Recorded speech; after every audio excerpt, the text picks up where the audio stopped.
বিসমিল্লাহির রহমানির রহিম। উপস্থিত সাংবাদিক ভাইবৃন্দ এবং আপনাদের মাধ্যমে আমি দেশবাসীকেও বলতে চাচ্ছি, প্রথমে আমার সালাম, আসসালামু আলাইকুম। আপনারা জানেন আজকে রাষ্ট্রীয় শোক ঘোষণা করা হয়েছে। গতকালকে আনুমানিক 1টার পরে 1:13 একটা আমাদের জঙ্গি বিমান প্রশিক্ষণ করার সময় বিধ্বস্ত হয়েছে রানওয়ের খুব নিকটে, এবং সেই ক্র্যাশ সাইটটা ছিল মাইলস্টোন স্কুলের একটা বিল্ডিংয়ে, যেখানে আমরা অনেক কোমলমতি ছাত্রছাত্রী এবং শিশুসহ অন্যান্য শিক্ষক এবং অনেকের আমরা নিহত হয়েছেন। প্রথমে আমি তাদের আত্মার মাগফিরাত কামনা করছি। এছাড়াও অনেকেই আহত হয়েছেন এবং তারা বিভিন্ন হাসপাতালে চিকিৎসাধীন আছেন। আমি এখানে আসার আগেই সিএমএইচে দেখে এসেছি। ওয়ার্ল্ড ইউনিটি যাবো ইনশাল্লাহ একটু পরে, অন্যান্য জায়গাও যাওয়ার ইচ্ছা আছে। সবাই চিকিৎসাধীন আছে এবং যারা ওখানে ছিল তাদেরকে আমরা যত দ্রুত সম্ভব উদ্ধার করে এবং হেলিকপ্টার ব্যবহার করে এবং ফার্স্ট রেসপন্ডার হিসেবে সেনাবাহিনী এবং বিমান বাহিনীর উদ্ধার কর্মীরা গিয়েছিল, সাথে ফায়ার ব্রিগেড, অন্যান্য যারা ছিল সবাই তাতে রেসপন্ড করেছিল এবং আমরা যত দ্রুততম সময়ের মধ্যে সম্ভব আমরা তাড়াতাড়ি তাদেরকে এনে চিকিৎসা দেওয়ার ব্যবস্থা করেছি। এছাড়াও আমি নিহত এবং আহত সবার শোক সন্তপ্ত পরিবারের প্রতি আমার আন্তরিক সমবেদনা জানাচ্ছি আপনাদের মাধ্যমে। আল্লাহ আমাদের সকলকে ধৈর্য ধারণ করার ক্ষমতা দিন এবং এই শোক যাতে কাটিয়ে উঠতে পারি সেটাই আশা করি, সেই শক্তি যাতে আমরা পাই।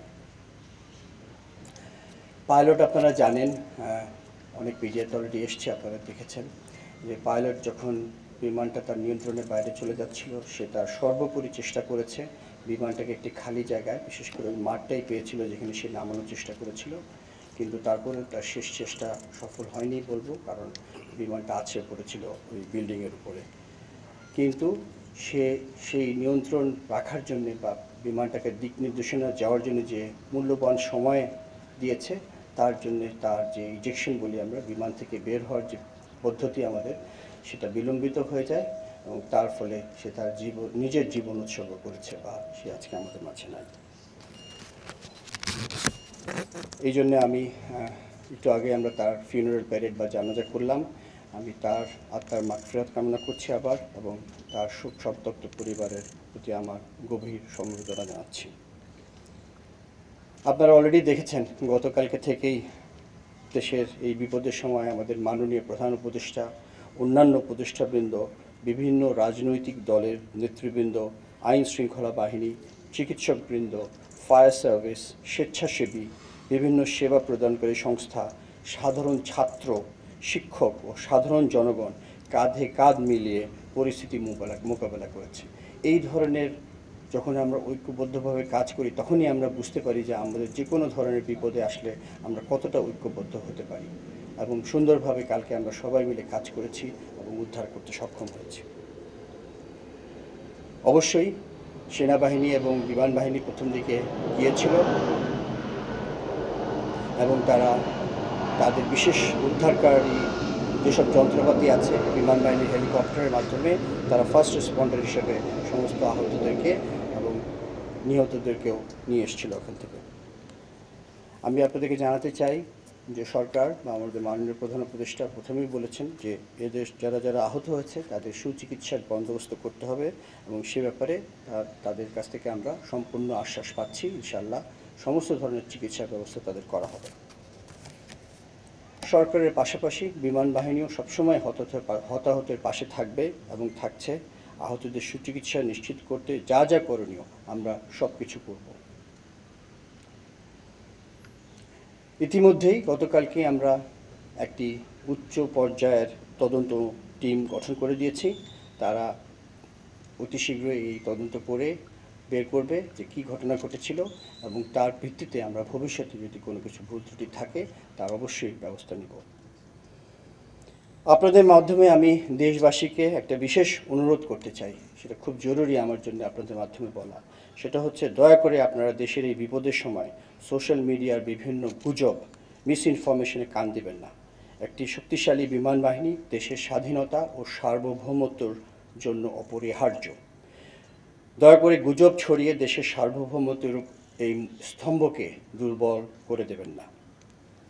এই মর্মান্তিক দুর্ঘটনায় আপনাদের সবার মতো আমারও হৃদয় ভেঙে গেছে। আপনারা জানেন যে আমি মাত্র সফরে বেরিয়েছিলাম, একটা জরুরি সফর ছিল। আমি ওই বিমানবন্দর থেকেই সরাসরি ফিরে এসেছি আজকে সকালে। যখন সংবাদ পেয়েছি আমার বাকরুদ্ধ হয়ে গিয়েছিলাম যে অনেক দুর্ঘটনাই হয়েছে সারা বিশ্বে বিমান বাহিনীতে বা বিমান দুর্ঘটনা আমরা জানি হইতেই পারে, কিন্তু এই ধরনের একটা হয়েছিল কিছুদিন আগে আমাদের প্রতিবেশী দেশে, যেখানে জনগণ অনেক মৃত্যুবরণ করেছে। আজকে গতকালকে আমাদের দেশে একটা হয়েছে। সেই ধরনের দুর্ঘটনা খুব সচরাচর হয় না। এটা আমাদের জন্য খুবই দুঃখজনক, কিন্তু একটা কথা বলতেই হয়, যখন দুর্ঘটনা হয় সেটা আল্লাহ জানেন কেন, ভালো মন্দ কী আছে এটার ভিতরে।